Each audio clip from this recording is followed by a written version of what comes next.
Your cat climbs into your lap, gets comfortable, and then starts pressing their paws into you, one after the other, like they're kneading bread dough. Maybe they're purring, maybe their claws are just a little too involved for comfort, and maybe you've always just assumed this is a cute, slightly odd quirk with no real meaning behind it. But kneading is actually one of the most information-packed behaviors your cat has, and depending on how, when, and how intensely they do it, it can mean several very different things, some sweet, some surprising, and one or two that are actually worth paying attention to. Stick around, because by the end of this video, you'll never look at your cat's little biscuit making session the same way again. I'm a veterinarian, and today we're breaking down exactly why cats knead, what the behavior traces back to, what the different variations actually mean, and the specific signs that tell you when kneading has crossed over from a normal, happy behavior into something that deserves a closer look. Let's start at the very beginning, because to understand why adult cats knead, you first have to understand where this behavior comes from. Kittens begin kneading in the first few weeks of life, long before their eyes are even fully open. While nursing, kittens instinctively press their tiny paws against their mother's belly in a rhythmic, alternating motion. This pressing action actually stimulates milk flow, helping the mother's milk let down more easily. It's a purely practical, survival-driven behavior in those early weeks, but it happens during some of the most comforting, secure moments of a kitten's life: warm, fed, safe, and close to their mother. That powerful association between kneading and feeling safe, nourished, and cared for gets wired into your cat's brain early on, and for the vast majority of cats, it simply never goes away. This is actually the key to understanding almost everything else we're going to talk about today. When your adult cat needs a blanket, a cushion, or you, in a very real sense, they're mentally returning to that early, secure feeling from kittenhood. It's less about literally still wanting to nurse and more about recreating the emotional state that used to come along with it, which is why kneading is so often paired with a deeply relaxed, almost trance-like expression, slow blinking, and loud, contented purring. Now let's talk about what it means, specifically when your cat needs you. The first and most common meaning is simple contentment and trust. If your cat climbs onto your lap, kneads for a bit, and then settles down to nap or just relax while purring, that's about as clear a compliment as a cat can give you. They feel safe enough in your presence to let their guard down completely and return to that kitten-like state of comfort. In many ways, this is your cat telling you that you represent safety and security to them, the same way their mother once did. Before we go any further, if you're finding this useful, go ahead and hit that subscribe button and tap the bell icon so you don't miss the next one. I cover a new pet behavior explained like this every week, and I promise you there's always something surprising coming up. All right, let's keep going. The second major meaning behind kneading is scent marking and territorial bonding. Cats have scent glands located in their paw pads, and every time they knead a surface, or a person, they're depositing their unique scent onto it. In the wild, and even in multi-cat households today, this is a way of claiming ownership, marking you or your favorite blanket as part of their territory. When your cat needs you, specifically, in a way, they're saying that you belong to them, marking you as part of their trusted circle in a language that other cats would immediately understand, even if we can't smell it ourselves. There's also a nesting instinct at play for some cats. Wild feline ancestors would knead and press down tall grass, leaves, or soft ground to create a comfortable, safe sleeping area, while also checking the area underneath for anything hidden, dangerous, or uncomfortable. Domestic cats often retain this instinct even though their sleeping surface is already perfectly comfortable, which is why you'll sometimes see your cat needing a blanket or cushion for a solid minute or two before finally settling down to sleep, almost like they're fluffing an invisible nest. Kneading can also simply be a form of physical stretching. Cats are incredibly athletic animals, capable of impressive leaps and quick, powerful movements, and keeping their muscles limber is important for that agility. The kneading motion stretches the muscles, tendons, and paw pads in their front legs and shoulders, which is part of why you'll often see cats knead right after waking up from a nap, essentially working out the stiffness before their next burst of activity. If you have an unspayed female cat, there's another possibility worth knowing about. Kneading, especially paired with unusual vocalization, increased affection, or a rolling, stretching posture, can sometimes be associated with a female cat going into heat. This is your cat's body preparing instinctively for potential motherhood.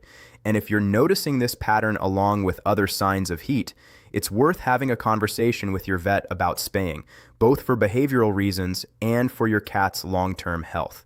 So, with all of these normal, healthy reasons behind kneading, when does this behavior become something you should actually pay closer attention to?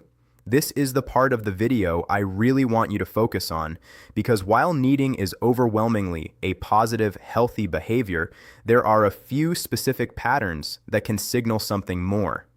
The first thing to watch for is a sudden and significant increase in kneading frequency or intensity, especially if it comes out of nowhere with no clear change in your cat's environment or routine. Kneading triggers the release of dopamine in your cat's brain, the same feel-good chemical involved in a lot of rewarding behaviors. And just like in humans, a behavior that reliably produces a dopamine reward can sometimes escalate into a compulsive pattern. If your cat starts kneading almost constantly in an intense, almost frantic way, rather than their usual relaxed, occasional version of the behavior, that shift is worth noting. The second thing to watch for is kneading paired with excessive sucking on fabric, blankets, or even your skin or clothing. While a little bit of this is common, especially in cats that may have been weaned too early, if it becomes frequent, intense, or is damaging to your cat's mouth, paws, or the objects involved, this combination is more often seen as a sign of stress, anxiety, or a compulsive behavioral pattern, and it's particularly common in certain breeds, including Siamese and Burman cats, who seem to have a genetic predisposition toward this specific combination of behaviors. The third thing to watch for is kneading that seems to come from discomfort rather than contentment.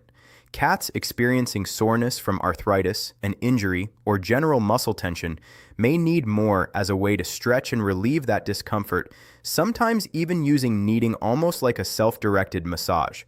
If your cat's kneading seems tense rather than relaxed, if they seem to wince, shift uncomfortably, or vocalize while doing it, or if it's a new behavior that's appeared alongside other signs like decreased mobility, reluctance to jump, or general stiffness, that combination is a strong signal that a veterinary check for pain or arthritis is worthwhile, rather than assuming it's simply an increase in affection. The fourth pattern worth mentioning is kneading that appears as part of a broader pattern of anxious behavior, particularly following a stressful change like a move, a new pet, a new baby, or a disruption to your cat's usual routine. In these cases, the kneading itself isn't the problem. It's actually your cat using an old, reliable, self-soothing behavior to cope with new stress, which is honestly a pretty resourceful response on their part. But if you notice this happening alongside other signs of stress, like hiding, changes in appetite, or excessive grooming, it's worth addressing the underlying anxiety directly, rather than focusing only on the kneading itself. I also want to spend a moment on the claws, because I know this is the number one complaint I hear from cat owners about kneading. Some cats knead with their claws fully out, which, if you're on the receiving end without a blanket for protection, can be genuinely uncomfortable or even a little painful. This doesn't mean your cat is trying to hurt you. Their claws extending during kneading is simply part of the natural mechanics of the movement, the same paw structure and muscle engagement used for climbing, hunting, and gripping. It's not aggression, it's just anatomy, meeting a deeply relaxed, instinctive behavior. So what should you actually do if your cat's kneading claws are a bit too much for your skin or your furniture? First, and most importantly, never punish your cat for kneading. This is a completely natural, deeply ingrained behavior, and punishing it, whether through yelling, spraying with water, or physically pushing them away abruptly, will only create confusion, fear, and potentially damage the very trust and bond that the kneading behavior represents in the first place. Instead, try gentle redirection. Keep a thick blanket nearby specifically for kneading sessions, and when your cat starts kneading directly on your skin, calmly and gently shift them onto the blanket instead. Over time, many cats learn to gravitate toward their designated kneading surface, especially if you make it a consistently comfortable, positive experience. You can also try trimming your cat's nails regularly, which won't stop the kneading behavior, but will significantly reduce how much those claws actually hurt when they do engage. Positive reinforcement works far better than any form of correction here.